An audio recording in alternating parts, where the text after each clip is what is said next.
नमस्कार दोस्तों, आप सभी का फिर से एक बार स्वागत करता हूं मेरे चैनल पर।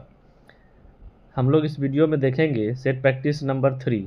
और ध्यान रहे दोस्तों, इससे पहले हम लोगों ने सेट प्रैक्टिस 1 और 2 का रिवीजन कर लिया है। आप अगर सेट प्रैक्टिस 1 और 2 का रिवीजन नहीं किए हैं तो इसका वीडियो आप लोगों को मेरे चैनल पर मिल जाएगा। आप वहां से जाकर वीडियो का सेट प्रैक्टिस 1 और 2 का रिवीजन कर सकते हैं। तो चलिए दोस्तों, वीडियो को शुरू करते हैं। वीडियो को शुरू करने से पहले अगर आप इस चैनल पर नए हैं तो चैनल को सब्सक्राइब कर लें और अपने दोस्तों के साथ शेयर भी कर लें। तो चलते हैं दोस्तों सेट प्रैक्टिस नंबर 3 के पहले प्रश्न पे। दोस्तों क्वेश्चन में लिखा जा रहा है, ये 76 नंबर क्वेश्चन है। इसमें कह रहा है कि एक आयत ABCD के अंतर्गत एक बिंदु है। यदि QA बराबर 3 सेंटीमीटर, QB बराबर 4 सेंटीमीटर तथा QC बराबर 5 सेंटीमीटर हो तो QD की लंबाई कितने सेंटीमीटर होगी। दोस्तों सबसे पहले आपको इस क्वेश्चन के लिए क्या करना है कि एक आयत बना लेना है। सपोज कीजिए दोस्तों कि ये एक आयत है और इस आयत का नाम मैं दे देता हूँ ABC और D।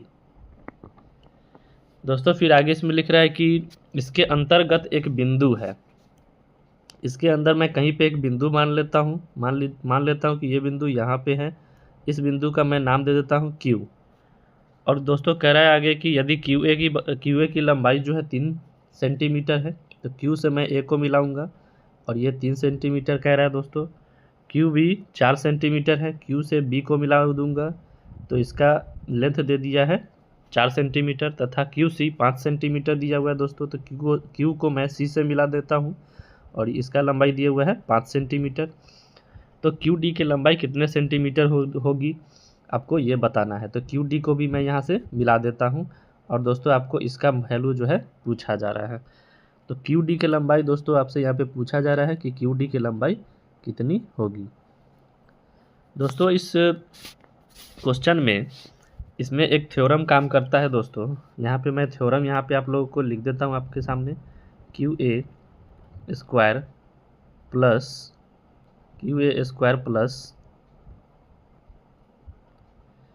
QC स्क्वायर बराबर होता है दोस्तों QB square plus QD square.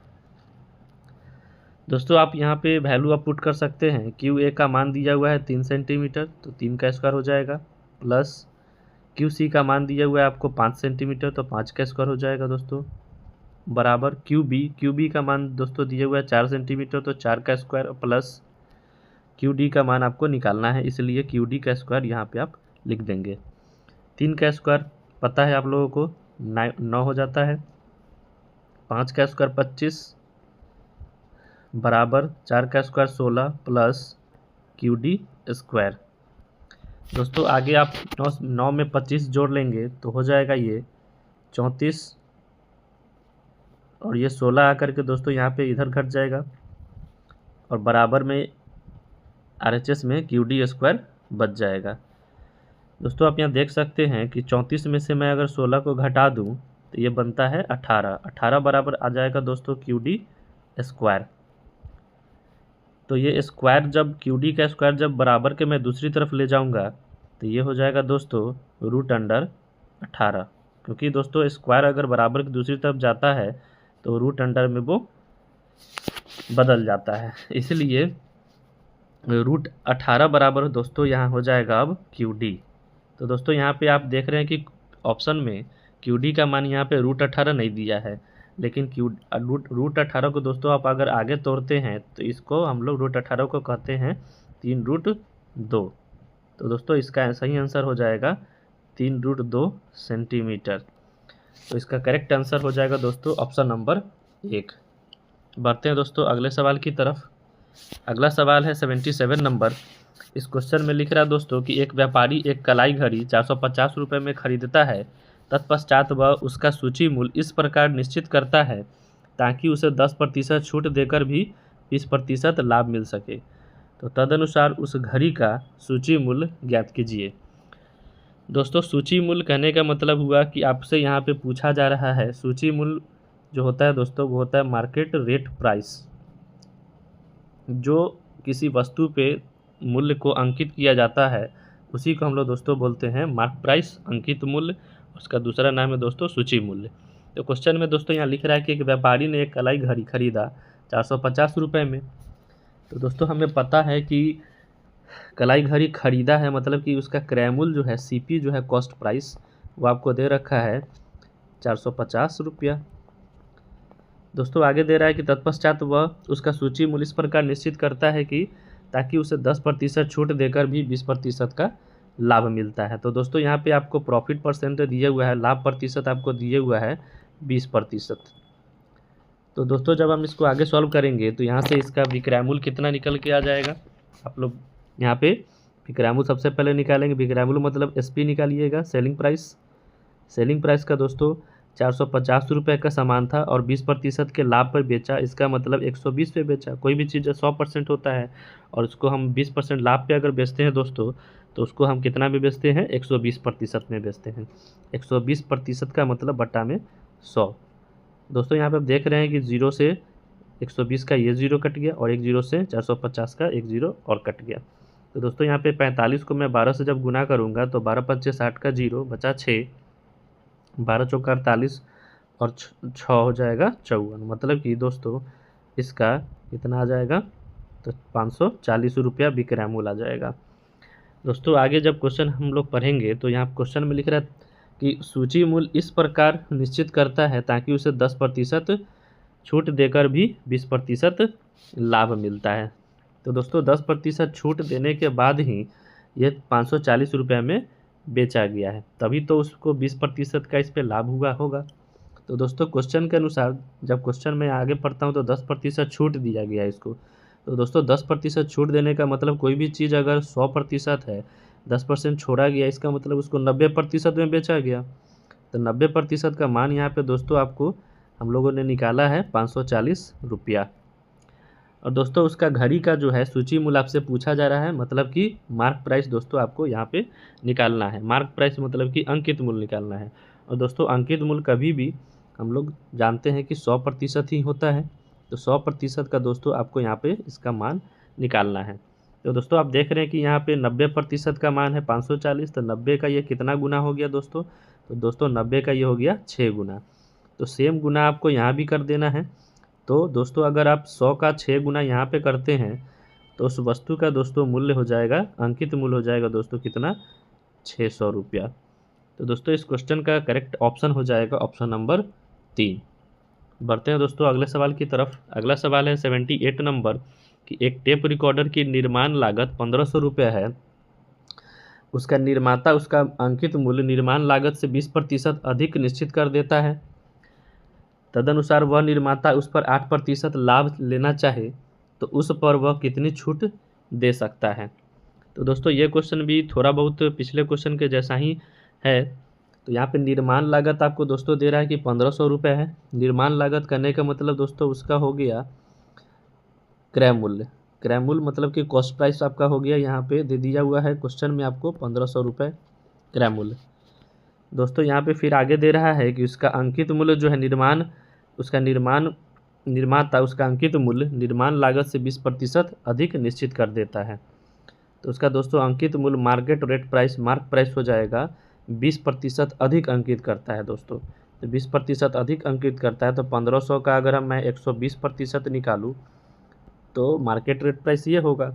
इसको दोस्तों आप जब करेंगे सॉल्व, यहाँ से 2 जीरो आप सबसे पहले काट लीजिए। तो इसको आप गुना करते हैं 15 को 120 से दोस्तों, तो ये बन जाएगा कितना, गुना होकर के 1800। तो दोस्तों मार्क प्राइस हो गया 1800 और क्रय मूल्य है आपका 1500 रुपये। आगे दोस्तों जब क्वेश्चन पढ़ेंगे आप तो लिख रहा है क्वेश्चन में तदनुसार यदि वह निर्माता उस पर 8% लाभ लेना चाहे तो उस पर वह कितनी छूट दे सकता है। तो दोस्तों आप यहाँ से निकालिए सबसे पहले सेलिंग प्राइस। सेलिंग प्राइस दोस्तों यहाँ पे क्या आएगा, तो सेलिंग प्राइस आप देखिए दोस्तों कि यहाँ पे 8% लाभ मिल रहा है। तो लाभ या हानि किस पे मिलता है दोस्तों, क्रय मूल्य पे। क्रय मूल्य आपका है 1500 रुपये और 8% लाभ का मतलब ये हो गया कि आपको निकालना है 108% का वैल्यू। 108% 108/100 होगा। तो 108/100 में देखिए दोस्तों, यहाँ पे आप जब काटूंगा तो यहाँ 100 का डबल ज़ीरो कट जाएगा और 1500 का भी डबल ज़ीरो कट जाएगा। तो 15 से जब आप 108 को गुना करते हैं तो विक्रय मूल्य निकल के आता है दोस्तों। जब आप इसे गुना करेंगे तो 1620 इसका विक्रय मूल्य आ जाएगा, 1620। तो यहाँ पे आपसे दोस्तों पूछ रहा है लास्ट में कि तो उस पर वह कितनी छूट दे सकता है। तो दोस्तों देखिए, मार्केट रेट प्राइस छूट कभी भी दिया जाता है तो मार्केट रेट प्राइस पर दिया जाता है, और लाभ हानि जब भी होता है दोस्तों तो वो होता है क्रय मूल्य पर। तो यहाँ पे छूट देने की बात हो रहा है तो यहाँ पे हम तुलना किससे करेंगे, मार्केट रेट प्राइस मतलब कि जो 1800 हम लोग को निकल के आए उससे तुलना करेंगे। तो दोस्तों आप यहाँ पे देख सकते हैं कि छूट कितना का मिला, 1800 अंकित मूल्य था, दाम उसको अंकित किया गया था 1800। तो विक्रय मूल्य जो था, जो इसको बेचा गया है, वो 1620 में बेचा गया है। तो दोस्तों यहाँ पे छूट कितना दे रहा है, तो दोस्तों आपको यहाँ पे डिस्काउंट प्रतिशत निकालना पड़ेगा। तो यहाँ पे दोस्तों आप क्या दिख रहे हैं कि यहाँ पे छूट कितना का दे रहा है, तो छूट है यहाँ पे 180 का। 180 का छूट दोस्तों किस पे है, तो अंकित मूल्य पे है। अंकित मूल्य कितना था, तो 1800। तो 180/1800 और प्रतिशत निकालने के लिए गुने 100% करना होता है, तो गुने 100%। दोस्तों जब आप इसको आगे सॉल्व करेंगे तो ये कट के आ जाएगा कितना, तो डबल ज़ीरो से डबल ज़ीरो आप इसका काट लीजिए, 18 से 180 कट जाएगा 10 बार में। तो फाइनली इसका आंसर कितना आ गया, 10%। तो दोस्तों इस क्वेश्चन का करेक्ट ऑप्शन हो जाएगा ऑप्शन नंबर 4। तो बढ़ते हैं दोस्तों अगले सवाल की तरफ। क्वेश्चन नंबर 79 में कह रहा है कि एक दुकानदार ने प्रत्येक साड़ी को उसके अंकित मूल्य पर 5% छूट देकर 266 में बेचा। यदि उसने उन पर छूट न दी होती तो उसे उनके लागत मूल्य का 12% लाभ मिला होता। तदनुसार प्रत्येक साड़ी का लागत मूल्य कितना था। यहाँ पे आपको कह रहा है कि अंकित मूल्य प्रत्येक साड़ी का उसने 5% छूट देकर 266 में बेचा। तो 5% छूट जब दोस्तों दे रहा है और 266 में बेच रहा है दोस्तों, तो 5% छूट देने का मतलब हुआ कि अगर कोई भी वस्तु का अंकित मूल्य 100% रहा होगा तो उसको 5% छूट पे बेच रहा है। इसका मतलब कि वो कितने में बेच रहा है, तो इसका सेलिंग प्राइस जो हो जाएगा दोस्तों, सेलिंग प्राइस इसका कितना हो जाएगा, 5% अगर छोड़ दिया तो उसको 95% में बेचा। तो 95% में बेचा, लेकिन रियल में रुपया में कितना में बेचा, तो दोस्तों यहाँ पे आपको क्वेश्चन में दिख रहा है 266 में बेचा। इसका मतलब 95% का वैल्यू दिया है वो 266। और दोस्तों क्वेश्चन में आगे कह रहा है यदि उसने उस पर छूट न दी होती तो उसे लागत मूल्य का 12% लाभ मिला होता। तदनुसार प्रत्येक साड़ी का आपको लागत मूल्य बताना है। लागत मूल्य मतलब दोस्तों यहाँ पे लागत मूल्य होता है क्रय मूल्य। प्रत्येक साड़ी जो है वो कितने में खरीदा था उसका लागत मूल्य आपको बताना है।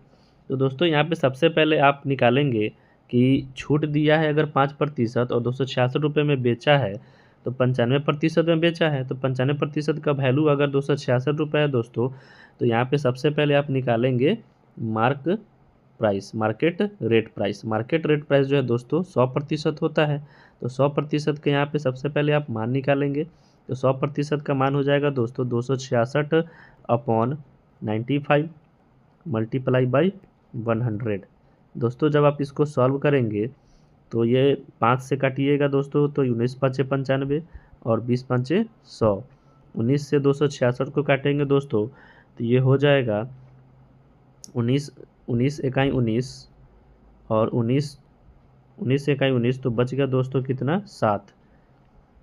दोस्तों यहाँ पे अगर 7 बचा तो ये कट जाएगा कितना से, 19 चौका 76। 19 चौका 76। तो दोस्तों 14 और 20 को जब मैं गुना कर दूँ तो ये हो जाएगा 280 रुपया। तो मार्केट रेट प्राइस दोस्तों आपको आ गया 280 रुपया।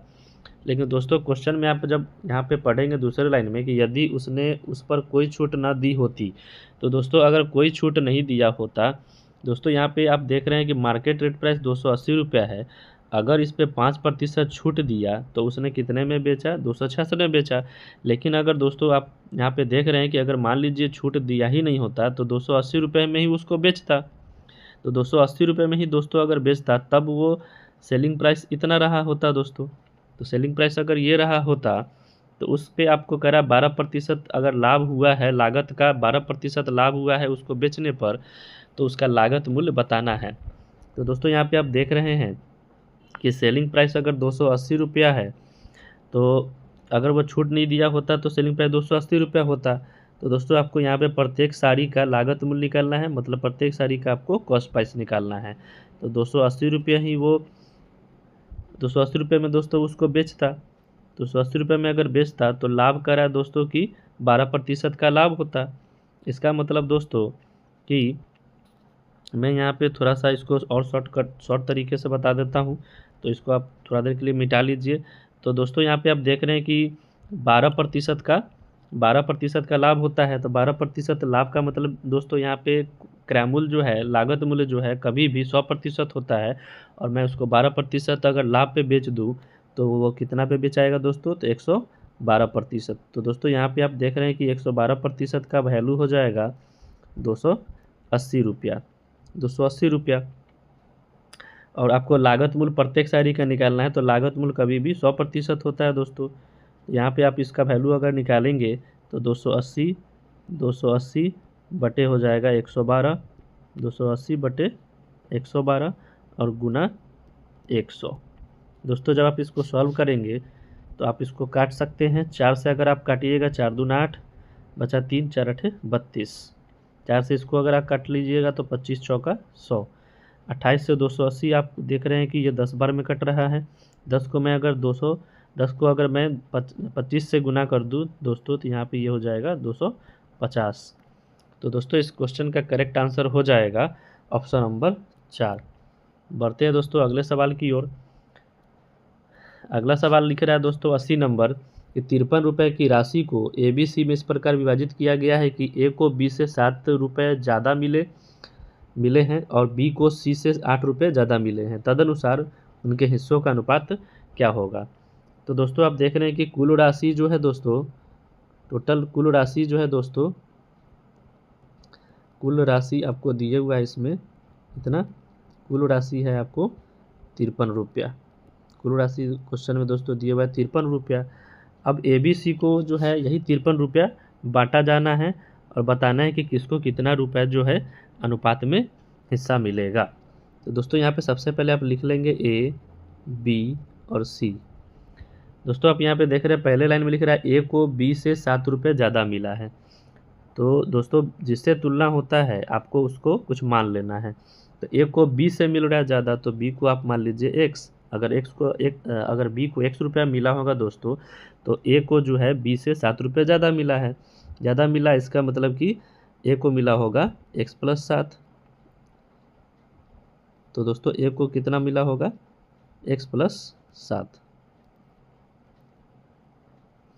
आगे दोस्तों लिख रहा है कि B को C से 8 रुपये ज़्यादा मिला है। B को C से 8 रुपये ज़्यादा मिला है। इसका मतलब दोस्तों कि B को तो यहाँ पे हमने मान लिया सबसे पहले X था, लेकिन B को कह रहा है कि 8 रुपये C से ज़्यादा मिला। इसका मतलब C को B से 8 रुपये कम मिला होगा। C को B से 8 रुपये कम मिला होगा। इसका मतलब कि C का वैल्यू हो जाएगा X - 8। इन तीनों का रेशियो हमको पता चल गया दोस्तों। अब यहाँ पे कह रहा है कि उनके हिस्सों का अनुपात जो है कितना होगा, ये आपको बताना है।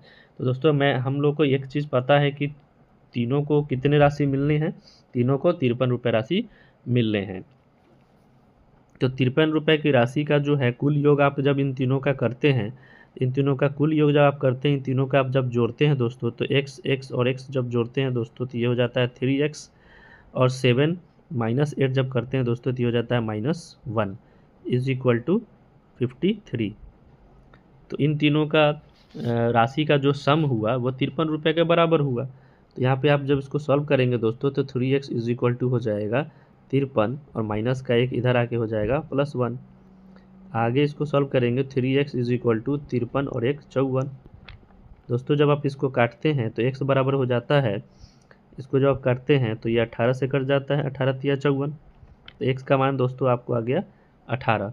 बस यही मान दोस्तों आपको पुट कर देना है A, B और C के वैल्यू में। तो दोस्तों आप इसका जब रेशियो निकालेंगे, A, B और C का जब रेशियो निकालेंगे दोस्तों तो ये हो जाएगा, A का मान है आपको X + 8, तो x का मान जब 18 यहाँ पे रखते हैं आप, तो 7 इसमें अगर ऐड करते हैं तो 18 और 7 हो जाएगा 25। तो a का वैल्यू हो जाएगा यहाँ पे 25 अनुपात b का मान आपको यहाँ पे ऑलरेडी b का मान हमने कितना माना था, x माना था, तो b का मान दोस्तों आपको निकल गया हुआ है यहाँ पे। b का मान x का मान ही है, x का मान कितना आया है 18 अनुपात c का मान है दोस्तों x माइनस 8। तो दोस्तों x का वैल्यू अगर आप यहाँ पे 18 रखते हैं तो 18 में से 8 अगर घटाते हैं तो ये हो जाता है 10। दोस्तों अगर ये वैल्यू कटने वाला है तो हम लोग काट लेंगे, अगर नहीं कटने वाला है तो इसी तरह इसको छोड़ देंगे। तीनों वैल्यू जब कटेगा तो ही काटेंगे। तो दोस्तों यहाँ पे हम लोग को दिख रहा है कि ये वैल्यू कटेगा नहीं, तो हमारा आंसर यही होगा। इस क्वेश्चन का सही आंसर हो जाएगा ऑप्शन नंबर 2। बढ़ते हैं दोस्तों अगले सवाल की तरफ। अगला सवाल है दोस्तों कि x y के वर्ग के व्युत्क्रमानुसार परिवर्तित होता है, तदनुसार x बराबर 1 के लिए y का मान 2 है। तो y अगर 6 हो तो दोस्तों x का मान आपसे पूछा जा रहा है कि कितना होगा। दोस्तों थोड़ा सा ये हल्का सा अच्छा क्वेश्चन है, मॉडरेट क्वेश्चन दिया हुआ है। तो दोस्तों यहाँ पे आपको जो एक संबंध दे रहा है, इसी संबंध से आपको ये क्वेश्चन बनने वाला है। x y के वर्ग के व्युत्क्रमानुसार है, मतलब दोस्तों यहाँ पे आपको कह रहा है क्या कि x जो है व्युत्क्रमानुपाती रिलेशन रखता है y के वर्ग से, तो y का वर्ग आपको यहाँ पे करना पड़ेगा। व्युत्क्रमानुपाती का रिलेशन मतलब दोस्तों कभी भी आपको इस वैल्यू को लिखना पड़ेगा तो 1 के बट्टा में लिखना पड़ेगा। लेकिन दोस्तों यहाँ पे ये तो एक रिलेशन हुआ, आपको यहाँ पे व्युत्क्रमानुपाती का जो यहाँ पे ये चिन्ह दिख रहा है, इस चिन्ह को आपको हटाना पड़ेगा, और उसको हटाने के लिए एक चीज़ आपको यहाँ पे एक कांस्टेंट यहाँ पे आपको मानना पड़ेगा। जैसे दोस्तों x बराबर मैं अगर लिखता हूँ तो दोस्तों अगर मैं कोई भी कांस्टेंट अगर यहाँ पे मान लूँ, अगर k मान लूँ, तो k को अगर हम 1/y² से गुना करते हैं अगर, तो k बाई ये बन जाएगा दोस्तों k/y²। तो दोस्तों ये आपका एक इस रिलेशन से ये आपका एक कंसेप्ट निकल के आया। इसी कंसेप्ट पे, इसी फार्मूले पे आपको ये क्वेश्चन आगे बनेगा। दोस्तों आप देख रहे हैं कि आगे लिख रहा है x का वैल्यू अगर 1 दे रहा है तो y बराबर यहाँ पे आपको 2 दे रहा है। तो सबसे पहले दोस्तों यहाँ पे आप k का मान निकालेंगे। अगर मैं इसमें पुट करता हूँ दोस्तों, क्वेश्चन के अनुसार जब मैं इसमें पुट करता हूँ तो x का मान अगर मैं 1 यहाँ पे दिया हुआ तो 1 कर देता हूँ put, is equal to k upon y का वैल्यू आपको x के मान जब 1 है दोस्तों तो y का वैल्यू 2 है, तो यहाँ पे y का वैल्यू 2 रखेंगे और उसका स्क्वायर भी करना होगा। आगे जब इसको आप सॉल्व करते हैं दोस्तों, आगे मैं यहाँ पे सॉल्व कर देता हूँ। आगे जब इसको सॉल्व करेंगे दोस्तों तो ये हो जाएगा 1 is equal to k upon 2 का स्क्वायर 4। तो दोस्तों यहाँ पे आप देख रहे हैं कि k का मान कितना आ जाएगा, k का मान आ जाएगा 1 और 4 को जब क्रॉस मल्टीप्लाई कर देता हूँ तो ये 4 आ जाएगा, तो k का मान 4 आ गया। दोस्तों आप सेम चीज़ आपको यहाँ पे अगले लाइन के लिए करना है, क्योंकि दोस्तों यहाँ पे कह रहा है कि y का मान अगर 6 है तो x का मान जो है कितना होगा। तो दोस्तों मैं फिर से जो है इस वाले फार्मूला में ही पुट करूँगा। ये फार्मूला मैं यहाँ पे भी लिख देता हूँ, x is equal to k upon y², x is equal to k upon y²। अगर दोस्तों मैं इसको आगे सॉल्व करता हूँ तो x का मान आपको दोस्तों पूछा जा रहा है कि कितना होगा, और k का मान अभी मैंने जस्ट निकाला है कितना था 4, तो 4 अपॉन y का मान आपको यहाँ पे क्वेश्चन में दिया हुआ दोस्तों y इज इक्वल टू 6, तो 6 का स्क्वायर लिख लेंगे दोस्तों। यहाँ पे आगे मैं जब इसको सॉल्व करूँगा तो दोस्तों यहाँ पे 4 अपॉन 6 का स्क्वायर 36, इसको आप काट लेंगे तो ये इसका आंसर हो जाएगा 1/9। तो दोस्तों इस क्वेश्चन का करेक्ट आंसर हो जाएगा, क्वेश्चन का करेक्ट ऑप्शन हो जाएगा ऑप्शन नंबर 4। बढ़ते हैं दोस्तों अगले सवाल की ओर। अगला सवाल दे रहा है दोस्तों कि 2 बर्तनों ए तथा बी में दूध और जल का अनुपात क्रमशः 4:3 तथा 2:3 है। तदनुसार उन दोनों के द्रव को किस अनुपात में मिलाया जाए ताकि एक नए बर्तन सी के मिश्रण में दूध और जल का आधा जो है उसका भाग दोस्तों हो जाए। दोस्तों यहाँ पे जो 1 लिखा जा रहा है वो थोड़ा सा मिसप्रिंट है, तो इसको आप सुधार लेंगे। दोस्तों जब मैं इसको आगे सॉल्व करता हूँ तो यहाँ पे दोस्तों पूछा जा रहा है कि जब इसको आपस में मिलाया गया, मतलब कि एक पात्र था ए, उसमें दूध और जल का अनुपात दोस्तों दिया हुआ है 4:3, और दूसरा पात्र था बी, उसमें दूध और जल का अनुपात दोस्तों दिया हुआ है 2:3।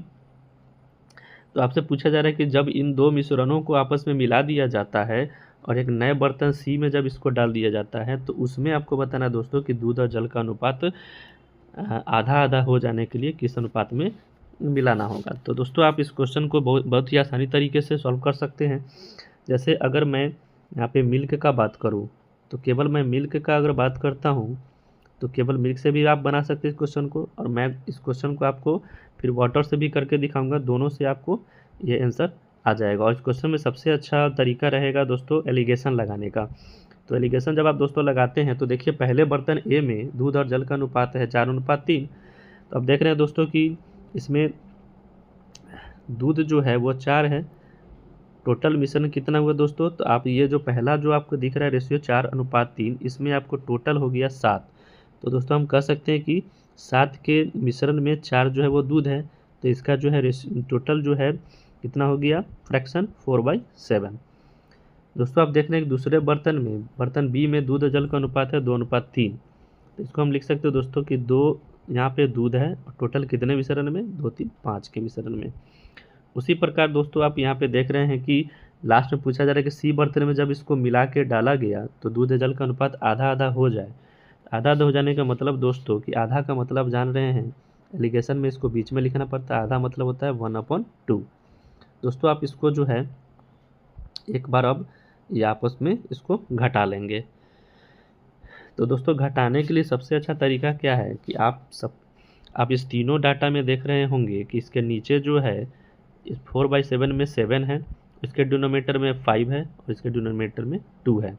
तो 5, 7 और 2 का जब आप यहाँ पे एलसीएम लेते हैं और एलसीएम के गुना सब में करते हैं उससे भी निकलने वाला है, नहीं तो आप डायरेक्ट इसको फ्रैक्शन में घटा सकते हैं। तो 4/7 और 1/2 को मैं जब अगर डिफरेंस करता हूँ तो इसका निकल के आता है 1/10, 1/10।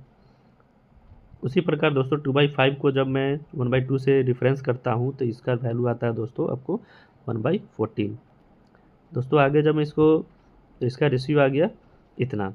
जब आगे इसको आप सॉल्व करेंगे दोस्तों तो यहाँ पे आप देख रहे हैं कि 14 और 10 आपस में 2 से कट रहे हैं, तो 2 से कट के हो जाएगा 7। दोस्तों ये कट के हो जाएगा 5। दोस्तों जब आप इसको आगे सॉल्व करेंगे तो ये हो जाएगा दोस्तों क्रॉस मल्टीप्लाई जब आप इसको करते हैं तो 5 को 1 से गुना करेंगे दोस्तों तो ये हो जाएगा 5 रेशियो 7 को 1 से गुना करेंगे दोस्तों तो ये हो जाएगा 7। तो दोस्तों इस क्वेश्चन का करेक्ट आंसर हो जाएगा ऑप्शन नंबर 1।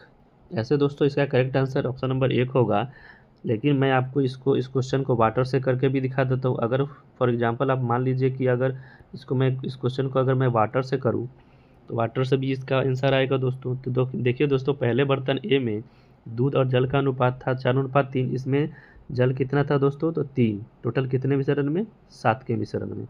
उसी प्रकार बर्तन बी में दूध और जल का अनुपात 2:3 था, जिसमें जल कितना था दोस्तों तो जल इसमें भी 3 है, टोटल कितने में तो 2 3 5, 5 के मिश्रण में। दोस्तों फिर कह रहा है आधा हो जाने के लिए बर्तन सी में इसको जो है इस मिश्रण को मिक्स करके डालना है। तो आधा हो जाने के लिए इसका अनुपात बताना है, तो आधा हो जाने के लिए मतलब कि 1/2। दोस्तों आप जब इसको घटाएंगे आपस में तो दोस्तों ये हो जाएगा कितना, आप इसको जब घटाते हैं 3/5 में से आप जब इसको घटाते हैं दोस्तों 1/10, 1/10 रेशियो 3/7। और उसी प्रकार 3/7 और 1/2 का मैं जब डिफरेंस करूंगा दोस्तों तो ये आ जाएगा 1/, दोस्तों आ जाएगा ये 1/14, 1/14। दोस्तों आप देख रहे हैं कि जब ये दोनों मैं 2 से काटूंगा तो ये हो जाएगा 5 और दोस्तों ये हो जाएगा 7। तो दोस्तों इसका जब मैं क्रॉस गुना करता हूँ तो ये हो जाएगा 7:5। तो दोस्तों यहाँ पे मैंने मिल्क वाले में जो बताया है थोड़ा मैं उसमें सुधार करना चाहता हूँ। यहाँ पे थोड़ा सा यहाँ पे घटाने में मैं गलती कर दिया था, तो दोस्तों अब यहाँ पे एक बार फिर से जो इसको सुधार कर लेंगे। और यहाँ पे मैं बता देता हूँ कि इसको मैं जब घटाऊँगा आपस में, इसको जब मैं डिफरेंस करूँगा 2/5 और 1/2 का जब मैं डिफरेंस करूँगा दोस्तों तो यहाँ पे ये डिफरेंस करने के बाद दोस्तों आ जाएगा 1/10 रेशियो उसी प्रकार दोस्तों 4/7 और 1/2 का मैं जब डिफरेंस करता हूँ तो ये दोस्तों आता है 1/14। दोस्तों जब इस 10 को और 14 को मैं 2 से काटता हूँ तो ये हो जाएगा 10 जो है कट के हो जाएगा 5, 10 जो है दोस्तों कट के हो जाएगा 5 और 14 जो है कट के दोस्तों हो जाएगा ये 7। और जब मैं इसको क्रॉस मल्टीप्लाई करता हूँ 1/5 रेशियो 1/7 को जब मैं क्रॉस मल्टीप्लाई करता हूँ तो 7, तो दोस्तों ये बन जाएगा 7/5। तो दोस्तों इस क्वेश्चन का करेक्ट आंसर जो है, इसका करेक्ट आंसर दोस्तों आपका पहला ऑप्शन नहीं दोस्तों, इसका करेक्ट आंसर हो जाएगा आपको ऑप्शन नंबर 2। बढ़ते हैं दोस्तों अगले सवाल की ओर। अगला सवाल है, एक विद्यालय में सभी कर्मचारियों का औसत वेतन 10,000 रुपया, उनमें से 20 शिक्षकों का औसत वेतन 12,000 रुपया और कर्मचारियों का औसत वेतन 5,000 रुपया है। तदनुसार कर्मचारियों की संख्या कितनी है। दोस्तों ये क्वेश्चन भी आपको एलिगेशन से आराम से बन जाएगा। इसमें मैं एलिगेशन अगर लगाता हूँ तो दोस्तों यहाँ कह रहा है कि सभी कर्मचारियों का औसत वेतन 10,000 रुपये है।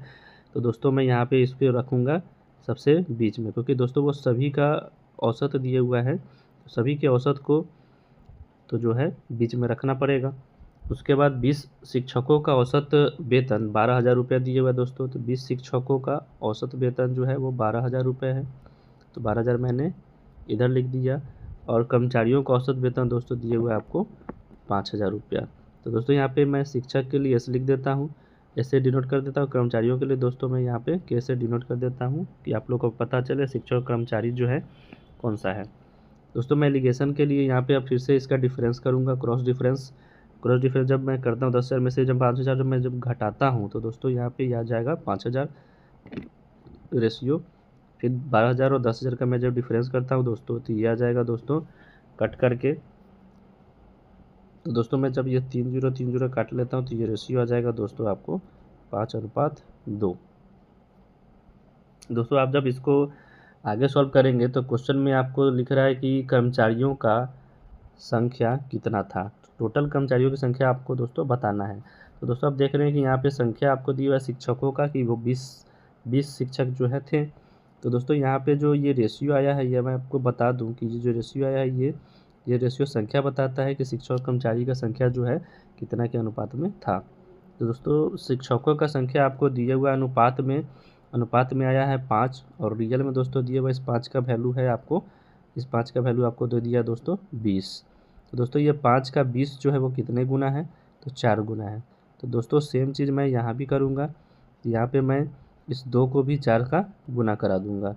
तो दोस्तों जब मैं इस 2 को 4 से गुना करा देता हूँ तो ये हो जाता है 4 दूना 8। तो दोस्तों यहाँ पे आपसे पूछा जा रहा है कर्मचारियों की संख्या कितनी है। तो दोस्तों कर्मचारी आपको यहाँ पे था और इसके सामने वाला वैल्यू ये जो है दोस्तों जो मैं अभी लाया हूँ 8, यही दोस्तों आपका कर्मचारियों का संख्या है। तो दोस्तों इस क्वेश्चन का करेक्ट आंसर हो जाएगा ऑप्शन नंबर हो जाएगा 3। दोस्तों यहाँ पे आप ऑप्शन को सुधार लेंगे, यहाँ पे 3 के जगह पे 2 लिख लीजिएगा और 2 के जगह पे 3 लिख लीजिएगा। बढ़ते हैं दोस्तों अगले सवाल की तरफ। अगला सवाल है दोस्तों कि एक रेलगाड़ी 40 किलोमीटर की औसत गति से अपने गंतव्य तक समय पर पहुंच जाती है। यदि वह 35 किलोमीटर प्रति घंटे की चाल से चले तो वह 15 मीटर की देरी से पहुंचती है। तदनुसार यात्रा की दूरी कितनी है। दोस्तों आपको यहाँ पे दे रहा है कि एक रेलगाड़ी का औसत चाल जो है 40 किलोमीटर प्रति घंटा है और गंतव्य पर जो है वो अपने समय पर पहुँच जाती है 40 किलोमीटर प्रति घंटे की अगर गति से चलती है। तो यदि वह 35 किलोमीटर प्रति घंटे की गति से चले तो 15 मीटर जो है उसको देर हो जाता है दोस्तों। तो यात्रा की कुल जो है दूरी कितनी थी ये दोस्तों आपको बताना है। तो दोस्तों यहाँ पे मैं बता दूं कि इसका सबसे अच्छा तरीका होगा, एक इसका फार्मूला था दोस्तों डिस्टेंस का, कि distance is equal to speed 1 multiply speed 1 multiply speed 2 upon speed 1 minus speed 2, मतलब स्पीड का डिफरेंस दोस्तों, और वो भी मॉड में। अगर मैं यहाँ पे माइनस में आएगा तो इसको माइनस नहीं लेना है क्योंकि मॉड में माइनस जो है दोस्तों ख़त्म हो जाता है। मल्टीप्लाइड बाई टाइम डिफरेंस दोस्तों यहाँ पे मैं T1 माइनस T2 लिख देता हूँ, ये टाइम डिफरेंस हो गया। इसको भी मैं मॉड में डाल देता हूँ क्योंकि यहाँ पे अगर माइनस में आएगा तो माइनस को जो है नेगलेक्ट करके चलना है। तो दोस्तों यहाँ पे आप देख रहे हैं कि स्पीड जो है आपका S1 जो है वो 40 किलोमीटर प्रति घंटा है और S2 जो है वो 35 किलोमीटर प्रति घंटा है। तो दोस्तों यहाँ पे आप लिख लेंगे 40 गुने 35। और दोस्तों यहाँ पे जब आप 40 को 35 से यहाँ पे नीचे जो है आप यहाँ पे डिफरेंस करेंगे तो ये हो जाएगा 5 गुने टाइम डिफरेंस आपको मतलब कि 15 मीटर देरी से पहुँच रहा है, मतलब टाइम का डिफरेंस जो है मतलब 15 मीटर का देरी या 15 मीटर का जल्दी जो हुआ वो टाइम डिफरेंस बता रहा है दोस्तों। तो 15 मिनट का उसको देरी हो रहा है। तो दोस्तों सब डाटा है आपको किलोमीटर प्रति घंटा में, तो यहाँ पे समय जो है यहाँ पे घंटे में दिया है, तो आपको इस मिनट को घंटे में बदलने के लिए 15 को 60 से भाग देना पड़ेगा, तो ये हो जाएगा आवर में। दोस्तों आप जब इसको काटेंगे तो आपको यहाँ पे दिख रहा है कि ये 5 से 15 कट जाएगा 3 बार में, और 3 से ये 60 कट जाएगा 20 से, और 20 का मैं काट दूँ यहाँ 40 से, तो ये हो जाएगा 20 दूना 40। दोस्तों अब जब इसको गुना करते हैं तो कितना हो जाता है 35 दूना 70, 35 दूना 70 किलोमीटर। तो दोस्तों इस क्वेश्चन का करेक्ट आंसर हो जाएगा ऑप्शन नंबर 3, 70 किलोमीटर। बढ़ते हैं दोस्तों अगले सवाल की ओर। दोस्तों अगला सवाल कह रहा है 85 नंबर कि ए बी से एक वस्तु 10% लाभ पर बेचता है, बी उसे सी को 7.5% लाभ पर बेचता है और सी उसे 25% हानि पर बेच देता है। यदि निर्माता ए के लिए उसकी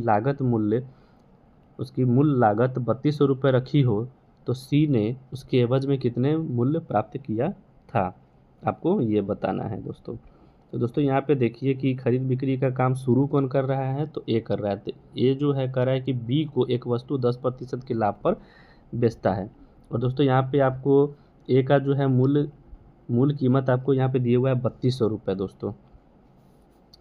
तो ए जो है उस वस्तु को खरीदता है दोस्तों 3200 रुपये में, और इस 3200 रुपये पे उसको जो है 10% लाभ पे वो बी को बेच देता है दोस्तों।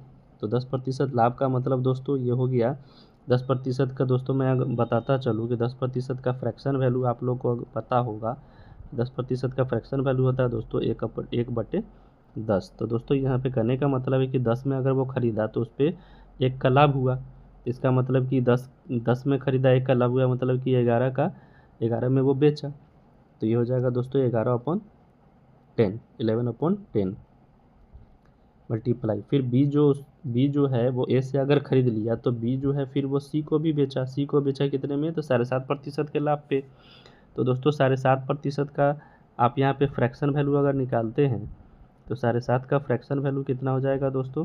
7.5 को अगर आप तोड़ते हैं दोस्तों तो यहाँ पे देखिए 7.5% को आप तोड़ते हैं तो ये हो जाएगा, पॉइंट इसका हटेगा नीचे जो है, प्रतिशत का मतलब होता है दोस्तों 100, पॉइंट हटाइएगा दोस्तों तो यहाँ पे 1 जीरो और आएगा। तो 25 से मैं इसको काट लूँ तो 25 तिया 75, 25 से इसको काटो 25 चौका 100, मतलब कि इसका फ्रैक्शन वैल्यू हो जाएगा दोस्तों 3/40। दोस्तों यहाँ पे कहने का मतलब कि 40 का सामान है और तीन का उस पर लाभ हो रहा है, इसका मतलब कि 40 के सामान पे 3 का लाभ हो रहा है तो 43 में बेच रहा है, इसका मतलब हो गया कि 43/40। दोस्तों आगे फिर कह रहा है कि सी जो है उसे 25% की हानि पर बेच देता है। दोस्तों अब यहाँ पे मैं 25% का फ्रैक्शन वैल्यू बताते चलूँ। 25% का फ्रैक्शन वैल्यू दोस्तों होता है 1/4, 1/4। इसका मतलब दोस्तों कि 4 का सामान अगर वो ख़रीदा है तो 1 का उसको हानि हो रहा है, क्योंकि इसमें हानि बोला जा रहा है 25% का। तो 4 का सामान 1 की हानि बेचा दोस्तों, इसका मतलब कि 3 में बेचा 4 का सामान। दोस्तों इसको आप जब सॉल्व करेंगे तो यही जो है कह रहा है कि सी जो है उसे 25% की हानि पर बेच देता है, तो सी को कितना मूल्य प्राप्त हुआ, तो सी को जो है इस डाटा को आप सॉल्व करते हैं जब, तो सी को यही मूल्य प्राप्त हुआ होगा। दोस्तों आप इसको जब सॉल्व करते हैं तो 10 का 1 जीरो 40 का 1 जीरो जो यहाँ पे 2 जीरो मिलके इस दोनों जोड़े को काट देंगे, और 4 से जब मैं इसको काट लेता हूँ तो दोस्तों यहाँ पे 4 से 32 को काटिएगा आप, तो 4 8 32 हो जाएगा दोस्तों। उसके बाद जब आप 4 से फिर से 8 को काटिएगा तो 4 दूना 8 हो जाएगा। दोस्तों जब आप इसको पूरे को जो है गुना करते हैं अगर, तो दोस्तों मैं यहाँ पे गुना कर देता हूँ, 11 दूना 22 हो जाएगा और मल्टीप्लाइड बाई 43 गुने 3। दोस्तों 22 का पार आप जब यहाँ पे 43 को 22 से गुना करते हैं तो 22 तिया 66 का 3 बचा 6, 22 तिया 66 का 22 तिया 66 का 6 बचा 6, 22 चौका 48, 22 चौका 88, 88 और 6 दोस्तों 88 और 6 हो जाएगा 94, 88 और 6 94 गुने 3 से फिर आप यहाँ पे गुना कर लेंगे, 4 18 बचा 1, 4 12 1 13 बचा 1, 27 एक 28। तो दोस्तों यहाँ पे देख रहे हैं आपकी 2838 रुपये जो है सी को जो है प्राप्त हुआ था। तो दोस्तों इस क्वेश्चन का करेक्ट आंसर हो जाएगा ऑप्शन नंबर 4, 2838 रुपये। बढ़ते हैं दोस्तों अगले सवाल की ओर। अगला सवाल है 86 नंबर। एक व्यक्ति ने एक वस्तु 20% हानि पर बेची। यदि वह उसे 200 रुपये ज़्यादा पर बेच पाता तो उसे 5% का लाभ मिला होता। तदनुसार उस वस्तु का लागत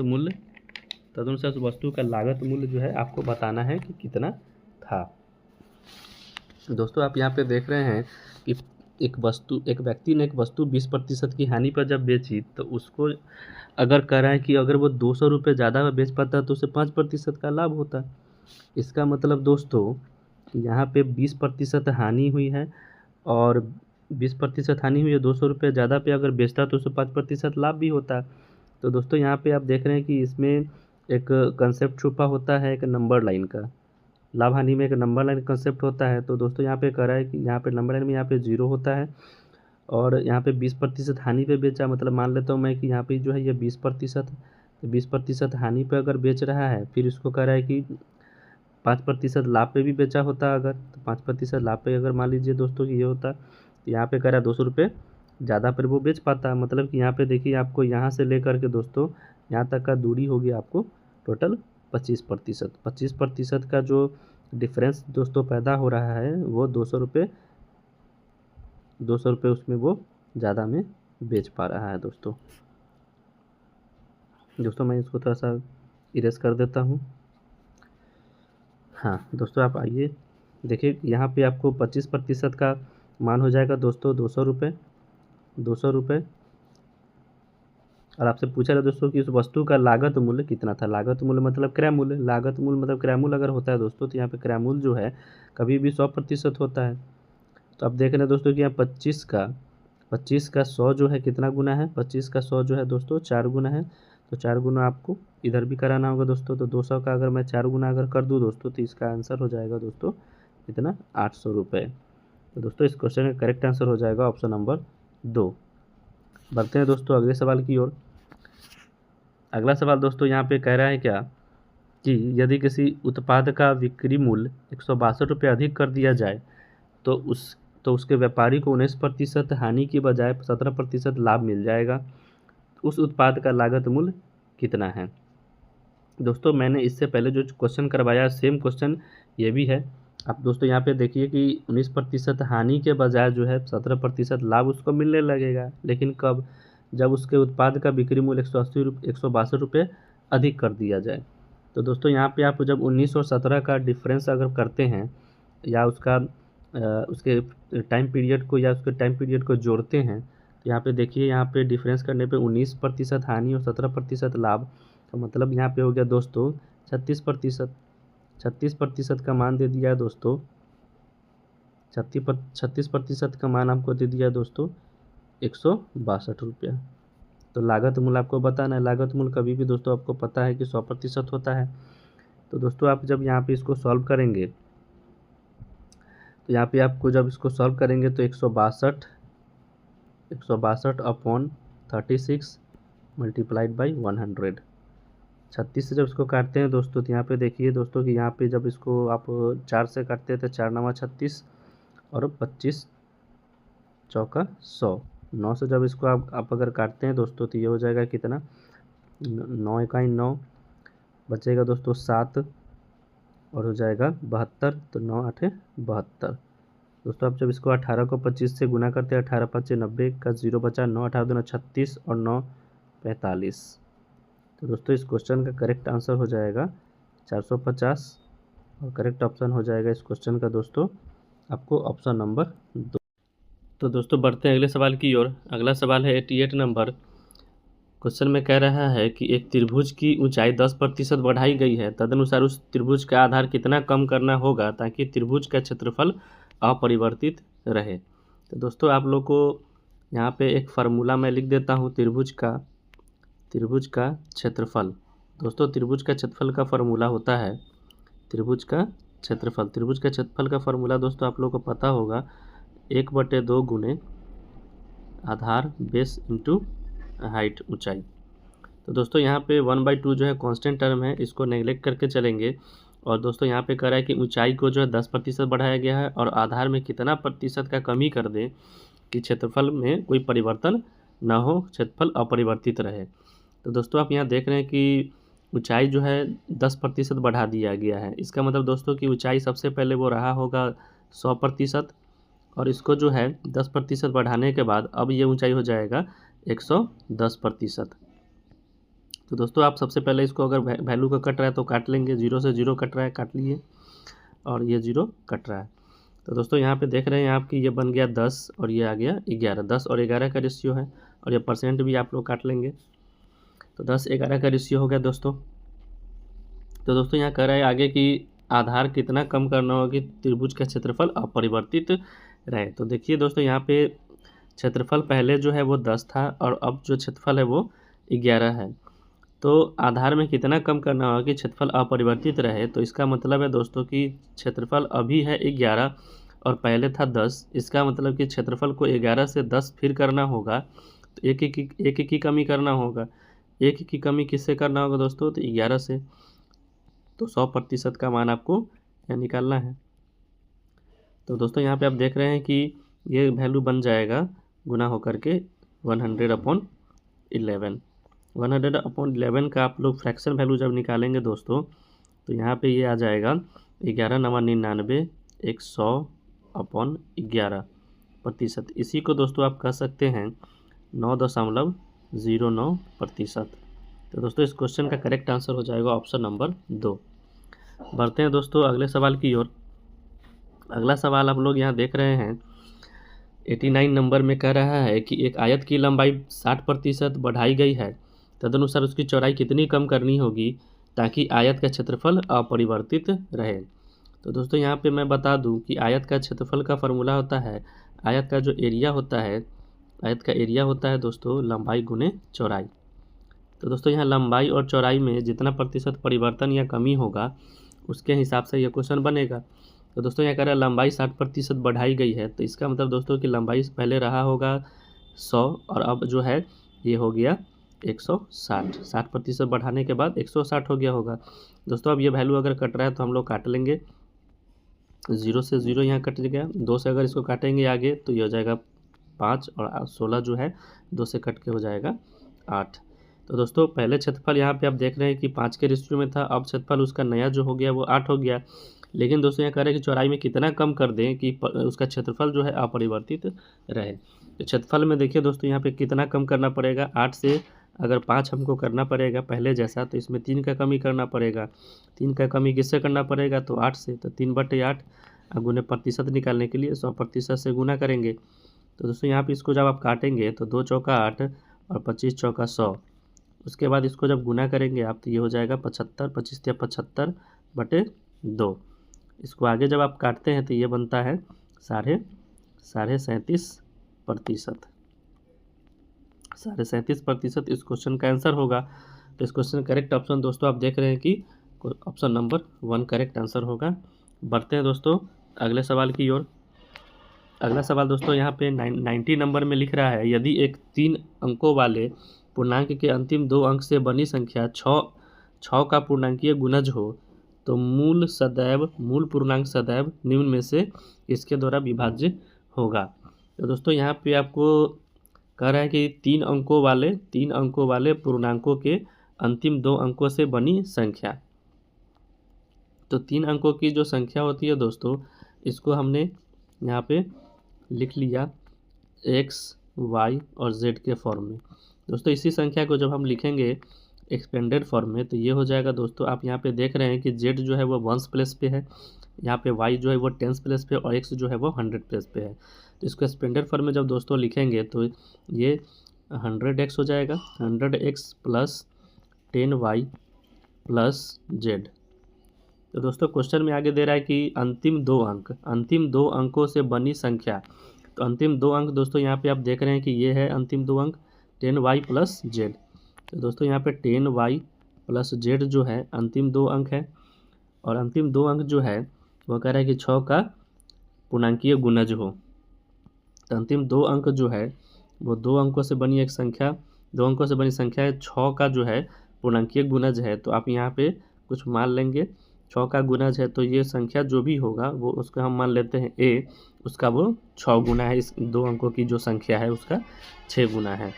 तो दोस्तों आप यहाँ पे देख रहे हैं कि जब मैं यहाँ पे इस वैल्यू में जब इसको पुट करता हूँ तो ये संख्या जो है बन के क्या हो जाएगा, ये संख्या दोस्तों बन जाएगा 100x plus 10y plus z के जगह पे जब मैं ये वैल्यू रखता हूँ 6a, तो दोस्तों ये हो जाएगा 100x प्लस 6a। दोस्तों इसमें से आप देख रहे हैं कि कॉमन जो है वो 2 कॉमन आ रहा है। 2 कॉमन लेने के बाद ये बन जाएगा 100x जो है 50x बन जाएगा, और प्लस 6a में से अगर मैंने 2 कॉमन ले लिया तो ये बन जाएगा 3a। तो दोस्तों यहाँ पे क्वेश्चन में आपको आगे दे रहा है कि तो मूल पूर्णांक सदैव निम्न में से किसके द्वारा विभाज्य होगा। तो मूल पूर्णांक आप दोस्तों देख रहे हैं यहाँ पे कोई भी वैल्यू अगर मैं रखता हूँ तो वो 2 का तो हमेशा और हमेशा मल्टीपल होगा ही, इसीलिए दोस्तों इस क्वेश्चन का करेक्ट आंसर हो जाएगा 2। तो क्वेश्चन का करेक्ट ऑप्शन हो जाएगा दोस्तों ऑप्शन नंबर 3 करेक्ट आंसर हो जाएगा। बढ़ते हैं दोस्तों अगले सवाल की ओर। अगला सवाल में आप देख रहे हैं दोस्तों कि यहाँ पे क्वेश्चन में दे रहा है कि यदि x बराबर -1 तो किसके बराबर होगा, इसका वैल्यू आपको पूछा जा रहा है। तो दोस्तों इसके लिए मैं दोस्तों आपको एक तरीका बता देता हूँ, और ये क्वेश्चन में जो है आपको पूछा जो जा रहा है ये सही से मैं लिख देता हूँ, क्योंकि ये दोस्तों सही से प्रिंट होकर के नहीं आ पाया है। तो इसको मैं एक बार फ्रेश लिख देता हूँ। ये क्वेश्चन में जो है पूछा जा रहा है 1/x to the power 99 plus 1/x to the power 98 plus 1/x to the power 97। दोस्तों इसको आप 97 कर लेंगे, 92 यहाँ पे मिसप्रिंट हो गया हुआ है, 97। दोस्तों इसी तरह ये क्रम चलता रहा, और क्रम चलता रहा कहाँ तक दोस्तों, तो 1/x टू दी पावर 94, और बाद में दोस्तों आप देख रहे हैं यहाँ पे दिए हुआ 1/x माइनस 1। तो दोस्तों आपको यहाँ पे क्वेश्चन में x का वैल्यू दिया हुआ है -1। इस वैल्यू की सहायता से दोस्तों आपको यहाँ पे इसका आंसर फाइंड आउट करना है। तो दोस्तों मैं इसके लिए कुछ आपको एक कॉन्सेप्ट बता देना चाहता हूँ।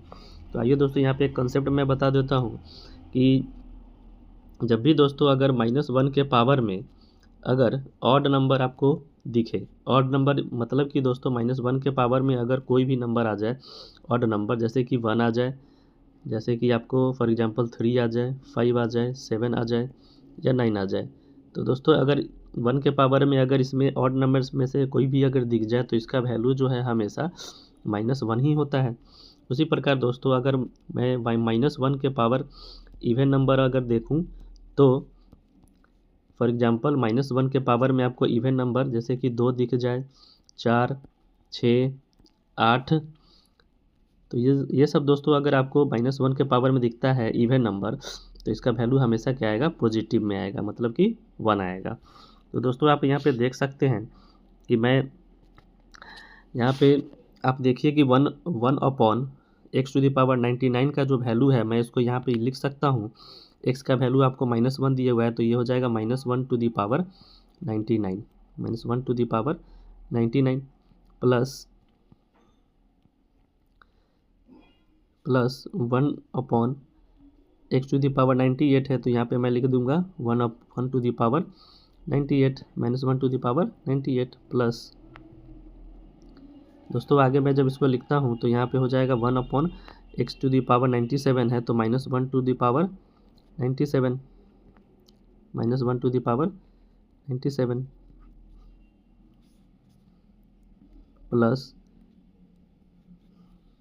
प्लस ये जो है इसी क्रम में चलता रहेगा। और दोस्तों यहाँ पे आपको लास्ट में लिख रहा है 1/x टू दी पावर 94, यहाँ पे मैं लिख लूँगा दोस्तों -1 टू दी पावर 94। दोस्तों आगे इसको आप जब लिखेंगे +1/x है, तो +1/x को आप लिख लेंगे 1/-1, x का वैल्यू -1 पुट कर लेंगे यहाँ भी, और -1 यहाँ पे आपको दिया हुआ है, ये जो कहते हैं उतार लेंगे। तो दोस्तों आप देख रहे हैं कि यहाँ पे 99 जो है यहाँ पे दोस्तों ये जो है ऑड नंबर है, तो इसका वैल्यू आपको आ जाएगा -1। उसके बाद आपको यहाँ पे आप देख रहे हैं कि ये -1 है, तो ये है 98 का है इवन नंबर, तो इसका वैल्यू आपको आ जाएगा दोस्तों 1। यहाँ पे दोस्तों आप यहाँ पे ये दोनों काट सकते हैं, -1 इसका वैल्यू और +1 इसका वैल्यू, ये दोनों कट जाएगा। उसी प्रकार दोस्तों -197 का वैल्यू आएगा। उसी प्रकार दोस्तों जब आप आगे यहाँ पे डॉट डॉट देख रहे हैं तो यहाँ पे इसके आगे जो है 1/x⁴ भी था, जो कि इवन नंबर में था, तो यहाँ पे उसका वैल्यू आ जाएगा पॉजिटिव। तो -1 इसका और +1 इसका ये भी कट जाएगा, और 95 का वैल्यू आ जाएगा -1, और 94 का वैल्यू हो जाएगा दोस्तों +1, ये भी कट जाएगा दोस्तों। तो हमको दोस्तों बच रहा है केवल इतना पार्ट। इस पार्ट में आप देख रहे हैं दोस्तों 1/-1 का मतलब -1, और -1 जो है यहाँ पे और बचा हुआ है, तो इन दोनों को जब मैं लिख के जोड़ देता हूँ -1 दोस्तों हो जाएगा कितना, -2। तो दोस्तों इस क्वेश्चन का करेक्ट ऑप्शन हो जाएगा ऑप्शन नंबर 3। बढ़ते हैं दोस्तों अगले सवाल की तरफ।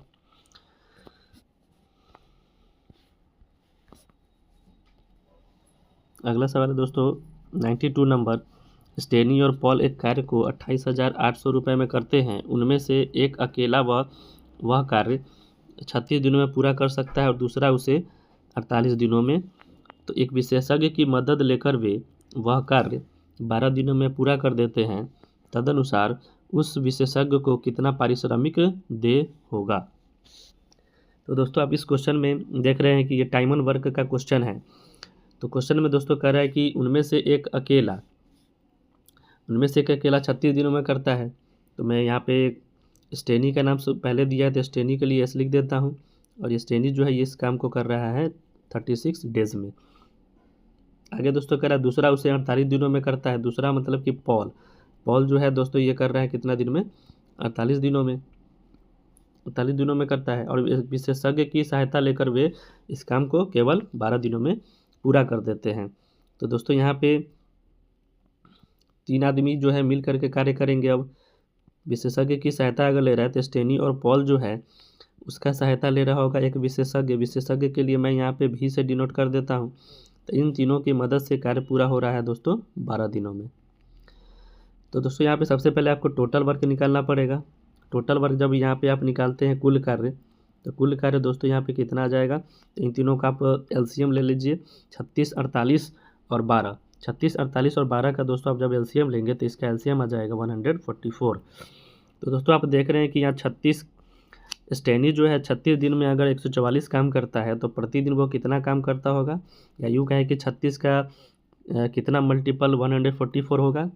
तो 36 × 4 जब आप करते हैं तो 144 आता है। 48 जो है पॉल जो है वो 48 दिनों में अगर 144 काम करता है दोस्तों, तो ये पॉल जो है एक दिन में 3 काम करेगा, 48 × 3 144। उसी प्रकार स्टेनी पॉल और एक विशेषज्ञ मिलकर के 12 दिनों में अगर मान लीजिए 144 काम करता है तो प्रतिदिन ये जो है 12 काम करता होगा, क्योंकि 12 12 हैं 144 होता है। तो दोस्तों आपको यहाँ पे पूछ रहा है लास्ट में, आप देखिए अंतिम लाइन में, कि उस विशेषज्ञ को कितना पारिश्रमिक दे होगा। तो सबसे पहले विशेषज्ञ को पारिश्रमिक दे उसके क्षमता के अनुसार मिलेगा दोस्तों। विशेषज्ञ का क्षमता हमको यहाँ पे पता करना होगा। हमें पता है कि स्टेनी का क्षमता अगर यहाँ पे दिख रहा है आपको 4 है, पॉल का क्षमता 3 है, और तीनों को मिलाकर के क्षमता 12 है। तो दोस्तों आप देख रहे हैं कि स्टेनी का क्षमता जो है 4 है और पॉल का क्षमता 3 है। स्टेनी का दोस्तों यहाँ पे क्षमता आप यहाँ पे लिख दीजिए, पॉल का क्षमता जो यहाँ पे 3 है, और विशेषज्ञ की क्षमता दोस्तों यहाँ पे आप देख रहे हैं कि तीनों को मिला करके अगर 12 है, स्टेनी और पॉल को आप जोड़ रहे हैं तो यहाँ पे 4 और 3 7, और 7 में अगर मैं 5 जोड़ लूँ तो ये 12 हो जाएगा। तो दोस्तों आपको पता हो गया कि ये विशेषज्ञ जो था वो 5 की क्षमता से प्रतिदिन कार्य कर रहा था। तो दोस्तों यहाँ पे कुल कितने राशि को बांटने हैं तीनों में, तो कुल राशि जो है दोस्तों यहाँ पे 28,800 है। 28,800 की राशि जो है दोस्तों तीनों के क्षमता के अनुसार मिलेगा, क्योंकि तीनों का क्षमता दोस्तों यहाँ पे है 12, और तीनों को जो है कितने पैसे मिलने हैं, तो 28,800। तो दोस्तों यहाँ पे आप एक का वैल्यू जब निकालेंगे तो आप इसको काटेंगे। आप इसको जब काटेंगे दोस्तों तो यहाँ पे हो जाएगा, ये कट करके 12 से अगर काटेंगे तो 12 दूना 24 बचा दोस्तों 4, तो 12 चौका 48 और 00। तो एक का वैल्यू आपको पता चल गया कि 2400 रुपया है एक यूनिट का। तो आप दोस्तों यहाँ पे देख रहे हैं कि विशेषज्ञ का जो है 5 यूनिट वो कार्य कर रहा है प्रतिदिन। तो 5 यूनिट का वैल्यू दोस्तों आप लोग जब निकालेंगे तो 2400 मल्टीप्लाई 5 करना होगा। तो इसको जब आप मल्टीप्लाई करते हैं दोस्तों तो ये हो जाता है 12,000 रुपया। तो दोस्तों इस क्वेश्चन का करेक्ट आंसर हो जाएगा ऑप्शन नंबर 4। तो बढ़ते हैं दोस्तों अगले सवाल की ओर। अगला सवाल कह रहा है दोस्तों कि 93 नंबर 3 नलियाँ ABC एक टंकी को क्रमशः 6 घंटे, 12 घंटे, 9 घंटे और 12 घंटे में भर सकती है। बी तथा सी को आधा घंटे तक खोलने के बाद ए को भी खोल दिया जाता है। तदनुसार उन तीनों नलियों को टंकी का शेष भाग भरने में कितना समय लगेगा। तो दोस्तों यहाँ पे आप ये देख रहे पाइप टंकी का क्वेश्चन है। सबसे पहले यहाँ पे मैं लिख देता हूँ कि ए जो है उस टंकी को 6 घंटे में भरता है, बी जो है उस टंकी को 9 घंटे में भरता है, सी जो है उस टंकी को 12 घंटे में दोस्तों भरता है। दोस्तों जब यहाँ पे मैं टोटल कैपेसिटी उस टंकी का निकालता हूँ, टोटल कैपेसिटी यहाँ पे निकालता हूँ, तो इसका मैं यहाँ पे एलसीएम लूँगा। तो 6, 9 और 12 का एलसीएम दोस्तों कितना हो जाएगा? 6, 9 और 12 का एलसीएम हो जाएगा दोस्तों 36। तो दोस्तों यहाँ पे आप ए का क्षमता, बी का क्षमता और सी का क्षमता निकाल लीजिए। तो 6 का कितना मल्टीपल है? 36। तो 6 मल्टीपल है 9 का, 9 गुने 4 36 और 12 गुने 3 36। तो दोस्तों तीनों का क्षमता जो है अलग अलग हम लोग फाइंड कर लिए। अब दोस्तों क्वेश्चन में आगे कर रहा है कि बी तथा सी को आधा घंटा के लिए खोलने के बाद ए को भी आधा घंटा तक खोलने के बाद ए को भी खोल दिया गया। तो आधा घंटा दोस्तों बी और सी मिल करके कार्य किया होगा। तो दोस्तों आधा घंटा जब मिल करके बी और सी कार्य किया होगा तो बी और सी जो है अपने क्षमता से कार्य किया होगा। तो दोस्तों आप देख रहे हैं बी का क्षमता यहाँ पे 4 है और सी का क्षमता यहाँ पे 3 है। तो दोनों मिल करके 7 के क्षमता से कार्य करेंगे। 7 के क्षमता से अगर आधा घंटा अगर कार्य करेंगे दोस्तों तो ये टोटल कार्य कर लेंगे 7/2, मतलब कि 3.5 कार्य ये कर लेंगे दोस्तों। तो दोस्तों 3.5 कार्य जब कर लेंगे तो कार्य कितना बचेगा 36 में से? तो शेष कार्य जो दोस्तों बचेगा यहाँ पे आप इसको घटा करके लिख लेंगे। तो दोस्तों यहाँ पे जब इसको घटाएंगे तो ये शेष कार्य आ जाएगा आपको 32.5। अब दोस्तों आगे कह रहा है कि उन तीनों नलियों को टंकी का शेष भाग भरने में कितना समय लगेगा। तो दोस्तों अब जो है ए को भी खोल दिया गया था, तो अब तीनों नलियाँ जो हैं एक साथ कार्य कर रही होंगी सब अपने अपने क्षमता से। तो दोस्तों तीनों का क्षमता आप यहाँ पे जोड़ लेंगे तो 6, 4, 10, 10, 3, 13। तो 13 के क्षमता से इस बचे हुए भाग को भरना होगा। तो 13 के क्षमता से जब इस बचे भाग को भरेंगे तो कितना समय लग जाएगा? तो 32.5 को अब मैं 13 से अगर भाग देता हूँ तो 13 दूना 26, 32 में से 26 हो गया तो 6 बचा, 6.5। तो दशमलव यहाँ दे दीजिए दोस्तों सबसे पहले। तो हो गया एक तरह से 65, 13 5 65। तो दोस्तों 2.5 घंटे का समय जो है उसको शेष टंकी को भरने में लगेंगे। तो दोस्तों क्वेश्चन का करेक्ट ऑप्शन हो जाएगा ऑप्शन नंबर 3। बढ़ते हैं दोस्तों अगले सवाल की ओर। अगला सवाल दोस्तों यहाँ पे दिख रहा है आपको कि 94 नंबर एक सड़क जो 7 मीटर चौड़ी है 352 मीटर परिधि वाले एक वृत्ताकार पार्क को घेरे हुए है। तदनुसार पाई का मान हमको लेना है 22/7 मानकर उस सड़क का क्षेत्रफल कितने वर्ग मीटर होगा, ये आपको बताना है दोस्तों। तो दोस्तों थोड़ा सा इसमें आपको ये क्वेश्चन समझने वाला है। तो यहाँ पे आप देखिए कि मैं यहाँ पे एक सड़क है जो 7 मीटर चौड़ी है और 352 मीटर परिधि वाले एक वृत्ताकार पार्क को घेरे हुए है। तो मान लीजिए ये एक वृत्ताकार पार्क है, उसको जो है एक सड़क जो है चारों तरफ से घेरे हुए है। तो दोस्तों सड़क भी जो है वृत्ताकार ही होगा चारों तरफ से, ठीक है। मतलब कि ये दोस्तों इन सर्किल का ये क्वेश्चन हो गया, ठीक है, जिसका दोनों का सेंटर जो है सेम सेंटर होगा। तो दोस्तों यहाँ पे सड़क की चौड़ाई जो है आपको ये चौड़ाई दिए हुए आपको 7 मीटर, ठीक है, ये चौड़ाई 7 मीटर दिया हुआ है। 352 मीटर परिधि वाले एक वृत्ताकार पार्क को घेरे हुआ है दोस्तों यहाँ पे आप देख रहे हैं कि ये जो है अंदर वाला जो वृत्त है उसको मैं उसके त्रिज्या को मैं स्मॉल r मान लेता हूँ और बाहर वाला जो त्रिज्या है वो दोस्तों बाहर वाले वृत्त का जो त्रिज्या है उसको मैं कैपिटल R, यहाँ से यहाँ तक कैपिटल R है, इसको मैं कैपिटल R मान लेता हूँ। तो अंदर वाले वृत्त की परिधि दोस्तों आपको दिए हुए वृत्त की परिधि का फॉर्मूला आप लोग जानते होंगे दोस्तों 2πr = आपको दिए हुआ है 352। दोस्तों यहाँ पे सबसे पहले आप अंदर वाले त्रिभुज का अंदर वाले वृत्त का क्षेत्र यहाँ पे आप त्रिज्या निकाल लेंगे। तो 2 गुने पाई का वैल्यू दोस्तों आपको दिया 22/7 गुने त्रिज्या आपको निकालना है दोस्तों और बराबर 352। दोस्तों आप यहाँ पे इसको सॉल्व कर लेंगे तो देखिए दोस्तों यहाँ पे कट के कितना हो जाएगा, 2 से आप इस 352 को काटेंगे तो 2 एकाई 2, 2 सत्ते 14, 2 छक 12, 22 से जब इसको दोस्तों आप काटेंगे तो ये हो जाएगा कट करके 8। तो दोस्तों यहाँ पे आप देखिए, अब यहाँ पे 7 और 8 जो है यहाँ पे क्रॉस मल्टीप्लाई हो जाएगा तो त्रिज्या कितना आ जाएगा दोस्तों, 8 सत्ते 56। तो स्मॉल आर का मान आपको आ गया कितना दोस्तों, 56। 56 जो है अंदर वाले त्रिज्या हो गया। फिर से दोस्तों आप देखिए यहाँ पे लिख रहा है कि उस सड़क का क्षेत्रफल कितने वर्ग मीटर होगा। तो दोस्तों सड़क का क्षेत्रफल आपको निकालने के लिए यहाँ पे बाहर वाले वृत्त का क्षेत्रफल भी बाहर वाले वृत्त का आपको त्रिज्या भी पता होना चाहिए। तो सड़क का क्षेत्रफल निकालने के लिए सबसे पहले आप बाहर वाले वृत्त का क्षेत्रफल में से अगर अंदर वाले वृत्त का क्षेत्रफल घटा देंगे तो ही जाके इस सड़क का जो है, ये सड़क जो आपको दिख रहा है दोस्तों, इस सड़क का क्षेत्रफल तभी निकल पाएगा। तो यहाँ पे आप यहाँ पे सबसे पहले आप क्या करेंगे दोस्तों, यहाँ पे बाहर वाले वृत्त का त्रिज्या जो है कैपिटल आर उसको निकालेंगे। तो देखिए दोस्तों यहाँ पे बाहर वाले वृत्त का त्रिज्या यहाँ से लेकर के यहाँ तक है। तो स्मॉल आर में जब आप यहाँ पे 56 में जब इस रास्ते की चौड़ाई जो है अगर जोड़ लेते हैं 7, तो ये दोस्तों हो जाता है कितना, 56 में जब आप 7 जोड़ते हैं तो ये हो जाता है दोस्तों कितना, 63 मीटर। तो दोस्तों यहाँ पे सड़क का आपको क्षेत्रफल अगर निकालना है, सड़क का क्षेत्रफल आपको निकालना है तो मैं यहाँ पे लिख देता हूँ दोस्तों, सड़क का क्षेत्रफल। सड़क का क्षेत्रफल कितना हो जाएगा दोस्तों, यहाँ पे पाई आर स्क्वायर कैपिटल, तो पाई कॉमन लेंगे, capital R square minus small R square. सड़क का क्षेत्रफल का दोस्तों यहाँ पे फार्मूला ये मैं लिख देता हूँ, जो रिंग का फार्मूला भी होता है, रिंग के एरिया का फार्मूला होता है, इज इक्वल टू, यहाँ पे आप वैल्यू लिख लेंगे दोस्तों, पाई का वैल्यू 22/7 और गुने रेडियस आपको दिए हुआ है दोस्तों कितना, 63, कैपिटल आर दिए हुआ है 63 का स्क्वायर माइनस स्मॉल आर दोस्तों आपको दिए हुआ है 56, यहाँ पे लिख लेंगे 56 का स्क्वायर। दोस्तों जब आप इसको आगे सॉल्व करेंगे तो ये हो जाएगा 22/7, 22/7।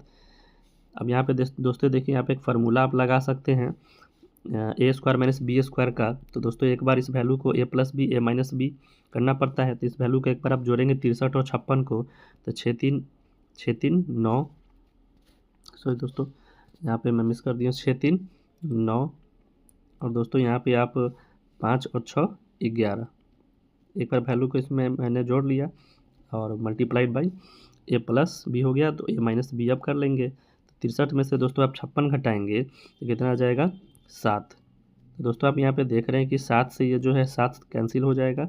तो दोस्तों आप 22 को जब 119 से गुना करते हैं तो आपका आंसर निकल के आ जाता है दोस्तों 2618 मीटर स्क्वायर। तो दोस्तों इस क्वेश्चन का करेक्ट आंसर हो जाएगा ऑप्शन नंबर 3।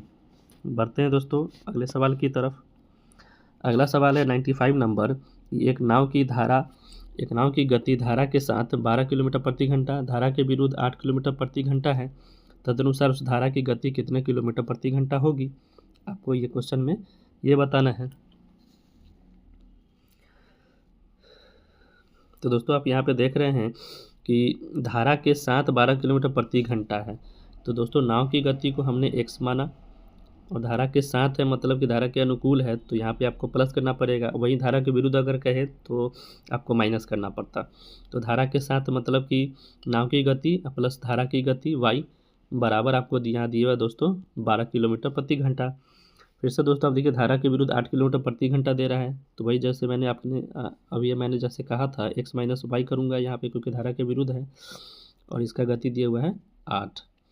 दोस्तों यहाँ पे आपसे पूछा जा रहा है धारा की गति। तो दोस्तों आपको यहाँ पे धारा की गति मतलब कि y का वैल्यू यहाँ पे पूछा जा रहा है।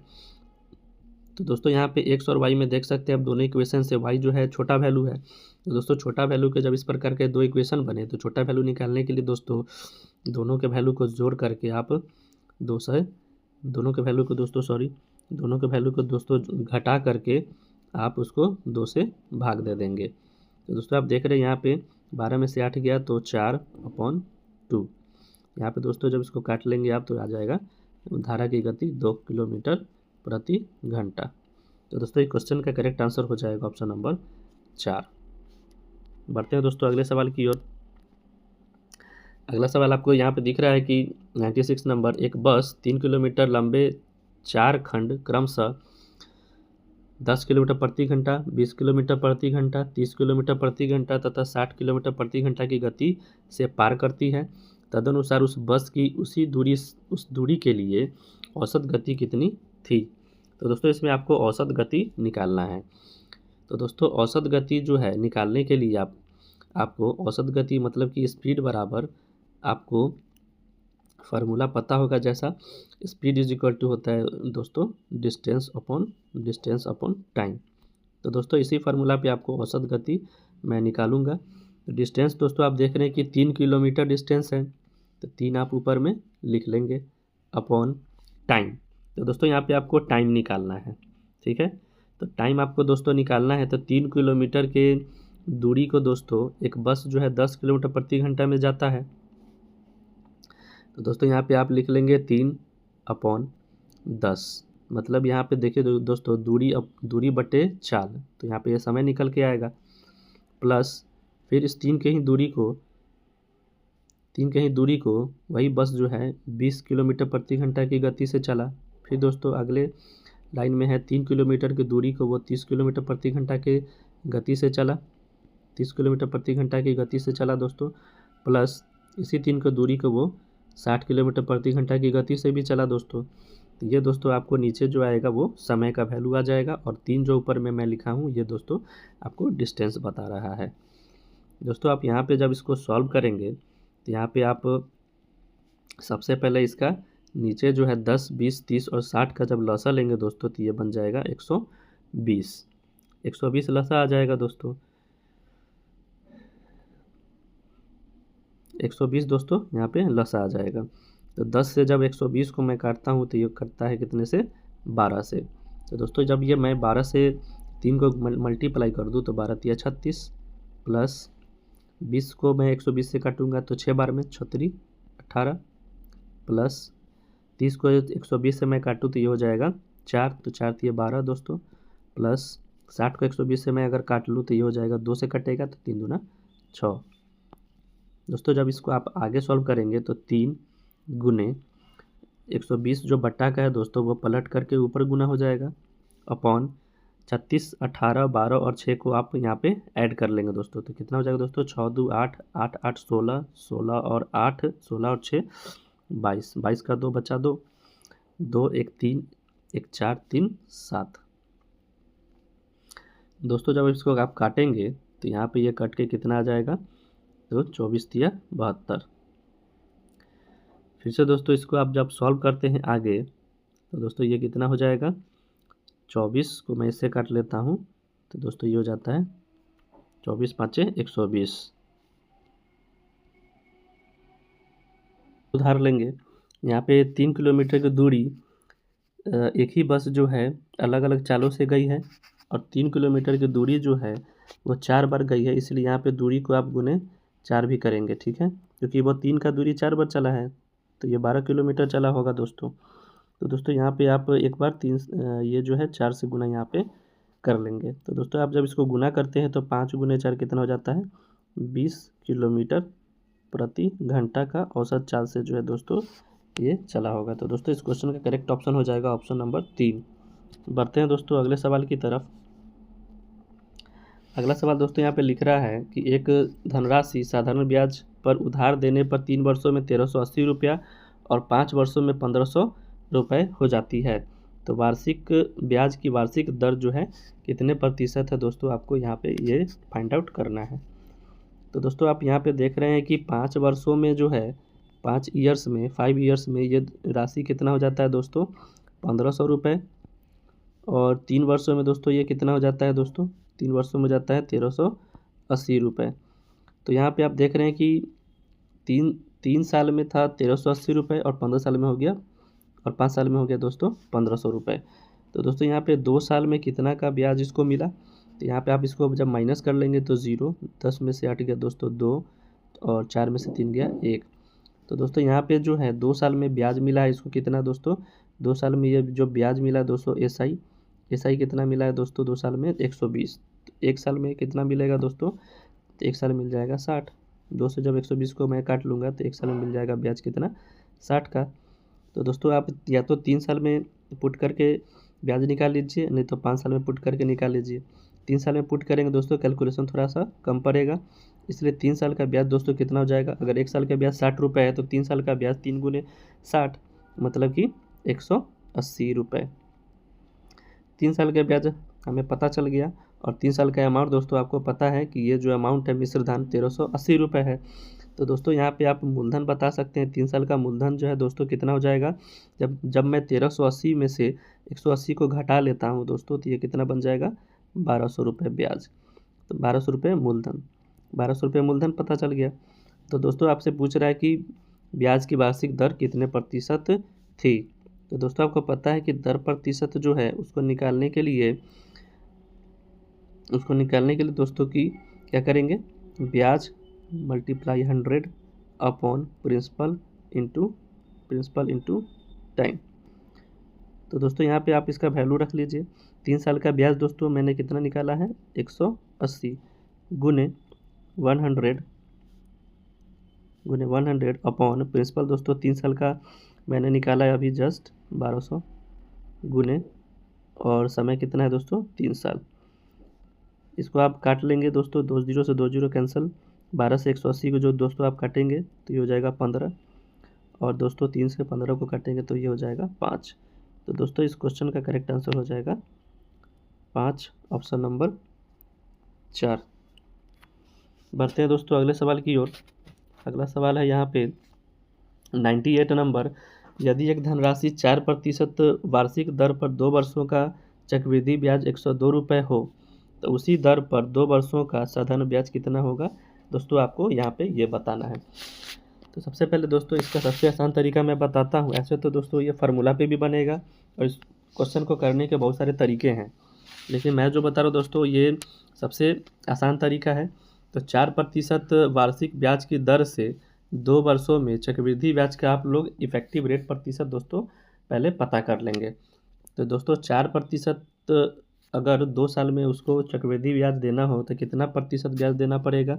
इफेक्टिव रेटेड परसेंटेज निकालने के लिए पहले वर्ष जो है दोस्तों उसको 4% ब्याज देना पड़ा होगा, फिर दोस्तों दूसरे वर्ष भी 4%, और तीसरे वर्ष में दोस्तों दोनों 4% पे जो है ब्याज लगा होगा।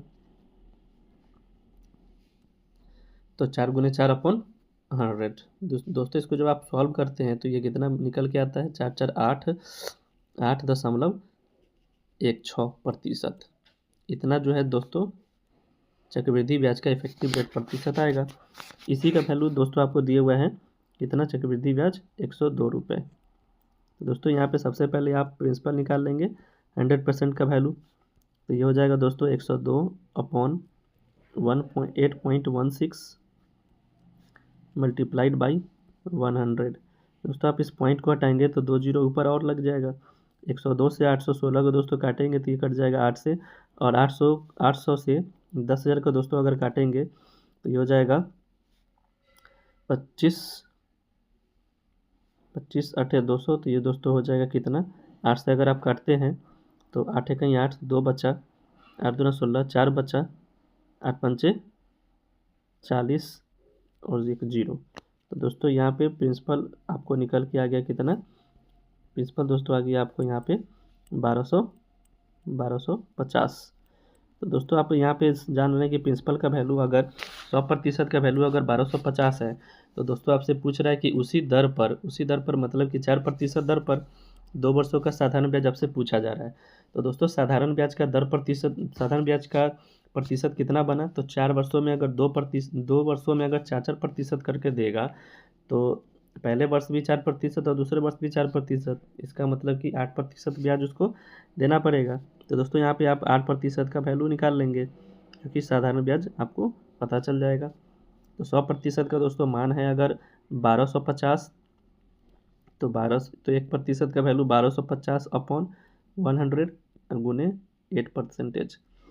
इसको आप जब दोस्तों काट लेंगे तो 5 दूना 10, 25 5 125, और 25 गुने 8 बाई 2 से आप यहाँ पे 4 8 को काट लीजिए 4 बार में, और 25 को 4 से जब गुना करेंगे दोस्तों तो यहाँ पे आ जाएगा आपको 100 रुपये ब्याज। तो साधारण ब्याज दोस्तों यहाँ पे आपको निकल के आ गया 100 रुपये, मतलब करेक्ट ऑप्शन इस क्वेश्चन का हो जाएगा ऑप्शन नंबर 4। बढ़ते हैं दोस्तों अगले सवाल की ओर। अगला सवाल है दोस्तों 99 नंबर। क्वेश्चन में लिख रहा है कि एक नाव की गति शांत जल में 15 किलोमीटर प्रति घंटे है। धारा की गति 3 किलोमीटर प्रति घंटे है। तो धारा के अनुकूल और धारा के प्रतिकूल तय की गई दूरी एक छोर से दूसरे छोर से पहले छोर तक में लगा समय का अंतर जो है 10 मिनट है। तो दोनों छोरों के बीच की दूरी क्या है ये आपको बताना है। तो दोस्तों आपको जैसे मैंने बताया था कि एक नाव की गति शांत जल में 15 किलोमीटर प्रति घंटा है। तो नाव की गति आपको दोस्तों यहाँ पे दिए हुआ है 15 किलोमीटर प्रति घंटा, और धारा की गति को हम लोग y मानते हैं। तो धारा की गति y बराबर आपको यहाँ पे दिए हुआ है 3 किलोमीटर प्रति घंटा। तो दोस्तों अनुकूल यहाँ पे आप इसका चाल जब निकालेंगे दोस्तों तो यहाँ पे x प्लस वाई का मान कितना आ जाएगा दोस्तों। अनुकूल में इन दोनों को जोड़ लेंगे तो 15 3 18, और प्रतिकूल इसका चाल दोस्तों कितना हो जाएगा, तो मतलब x माइनस वाई का वैल्यू हो जाएगा दोस्तों। इसको जब आप घटाते हैं तो 12 किलोमीटर प्रति घंटा। तो दोस्तों क्वेश्चन के अनुसार यहाँ पे आप देख रहे हैं कि क्वेश्चन में कह रहा है दोस्तों कि धारा के अनुकूल तथा धारा के प्रतिकूल तय की गई दूरी में लगा समय का अंतर 10 मिनट है। तो दोनों छोरों के बीच की दूरी आपको बताना है। तो दोस्तों दूरी जो है, जब वो मान लीजिए कोई दूरी डी दूरी वो धारा के साथ गया होगा तो धारा के साथ 18 के चाल से गया होगा, और धारा के विपरीत जो है 12 के चाल से गया होगा। तो धारा के विपरीत जो है मान लीजिए ये 12 के चाल से गया होगा, और इसी दूरी को दोस्तों वो 18 के चाल से गया होगा और 12 के चाल से आया होगा। तो इन दोनों के बीच का जो टाइम डिफरेंस दिया है दोस्तों वो कितना दिया है 10 मिनट। दोस्तों 10 मिनट को आप घंटे में बदलने के लिए 60 से यहाँ पे भाग कर लेंगे। 0 से 0 कट गया यहाँ। 18 और 12 का जब आप लसा लेंगे दोस्तों, एलसीएम लेंगे तो यह आ जाएगा 36। तो ये हो जाएगा 12 तिया 36 3D माइनस 18 दूना 36 2D इज इक्वल टू हो जाएगा दोस्तों 1/6। 6 से आप 36 को काटेंगे 6 टाइम में कट जाएगा दोस्तों। 3D में से 2D जब आप माइनस करते हैं तो D is equal to cross multiply करके हो जाएगा 6 किलोमीटर। दोस्तों यहाँ पे थोड़ा सा एक ट्विस्ट है क्वेश्चन में, क्योंकि यहाँ पे ये कह रहा है दोस्तों कि एक छोर से दूसरे छोर पर गया है और फिर दूसरे छोर से पहले छोर पर आया है। मतलब कि ये दूरी जो है दोस्तों आपको उन दोनों के पहले छोर से दूसरे छोर के बीच की दूरी ये नहीं निकला है। ये दूरी निकला है कि एक बार गया है और फिर जाने के बाद वापस आया भी है, मतलब कि ये दूरी 2 बार इसमें काउंट है। तो दोस्तों ये जो है दूरी जाने और आने का ये दूरी जो आपको 6 किलोमीटर निकला है ये टोटल दूरी निकला है। लेकिन दोस्तों हमसे पूछा जा रहा है कि दोनों छोरों के बीच की दूरी क्या होगी। तो दोस्तों दोनों छोरों के बीच की दूरी के लिए आपको इस दूरी को जो है आधा करना पड़ेगा, मतलब कि इसका आंसर हो जाएगा दोस्तों 3 किलोमीटर प्रति घंटा। दोनों छोरों के बीच की दूरी 3 किलोमीटर दूरी हो जाएगा। इस क्वेश्चन का करेक्ट ऑप्शन हो जाएगा दोस्तों ऑप्शन नंबर 4। तो दोस्तों चलते हैं अगले सवाल की ओर। अगला सवाल है 100 नंबर। इस क्वेश्चन को दोस्तों आपको सरल करना है, और ये जो है क्वेश्चन बोर्ड मार्क्स का है दोस्तों। इस क्वेश्चन को सबसे पहले मैं सही से लिख देता हूँ। यहाँ पे ये है 1.8 plus 2 multiplied by 3/2 multiplied by 1/2, और मिडिल ब्रैकेट है दोस्तों, मिडिल ब्रैकेट 2/5 डिवाइडेड बाई दोस्तों दिए हुआ है आपको ब्रैकेट में 3/5 मल्टीप्लाइड 2/3 और ब्रैकेट बंद मल्टीप्लाइड 3/2 माइनस 1 और मिडिल ब्रैकेट दोस्तों बंद। तो दोस्तों आप यहाँ पे देख रहे हैं कि सबसे पहले आपको ब्रैकेट के अंदर का सॉल्व करना होगा। तो दोस्तों आप यहाँ पे देख रहे हैं कि ये 3 और ये 3 कैंसिल हो जाएगा। यहाँ पे बाहर में भी आप काट सकते हैं, यहाँ पे 2 से 2 यह कैंसिल आउट हो जाएगा। तो दोस्तों यहाँ पे कितना बचाइए 1.8 प्लस 3/2 मिडिल ब्रैकेट। दोस्तों आप यहाँ पे ये देख रहे हैं कि यहाँ पे 2/5 और डिवाइडेड बाई 2/5 है। तो 2/5 ये 2/5 और ये 2/5 जो है आपस में कट के हो जाएंगे 1, और दोस्तों 1 से जब आप 3/2 में गुना करेंगे तो ये जो है 3/2 ही रह जाएगा। तो 3/2 माइनस ये हो जाएगा 1। दोस्तों आप इसको जब आगे सॉल्व करते हैं तो ये हो जाएगा 1.8 प्लस 3/2 और मिडिल ब्रैकेट के अंदर में आप इसको घटा लेते हैं, 3/2 में से -1 को जब घटाते हैं दोस्तों तो ये मल्टीप्लाइड बाई ये वैल्यू आ जाएगा आपको 1/2। दोस्तों जब आप इसको आगे सॉल्व करते हैं तो ये हो जाएगा 1.8 प्लस 3/4। इसको आगे सॉल्व करेंगे जब तो ये हो जाएगा 1.8 प्लस 3/4 का दोस्तों मतलब होता है जब इसको आप 3 को 4 से डिवाइड करते हैं तो 0.75 इसका वैल्यू दोस्तों निकल के आ जाएगा। तो दोस्तों जब इसको आप आगे सॉल्व करते हैं इस दोनों को आप 1.8 में जब 0.75 को आप जोड़ते हैं दोस्तों तो इसका वैल्यू आ जाएगा आपको 2.55। तो दोस्तों इस क्वेश्चन का करेक्ट आंसर हो जाएगा ऑप्शन नंबर 4। तो दोस्तों मैं ऐसा करता हूँ कि आपको ये प्रैक्टिस सेट 3 का मैथ्स के कुछ क्वेश्चंस जो मैंने करवाए हैं अभी 25 क्वेश्चन, ये आपको अच्छे से समझ में आ गया होगा। जिन लोगों ने पिछला वीडियो सेट प्रैक्टिस 1 और 2 का नहीं देखा है वो वीडियो मेरे चैनल पे प्लेलिस्ट में मिल जाएगा, आप जा करके वो सबसे पहले आप देख लेंगे। तो दोस्तों हम लोग मिलते हैं सेट प्रैक्टिस 4 के कुछ क्वेश्चंस में। तो तब तक के लिए दोस्तों धन्यवाद।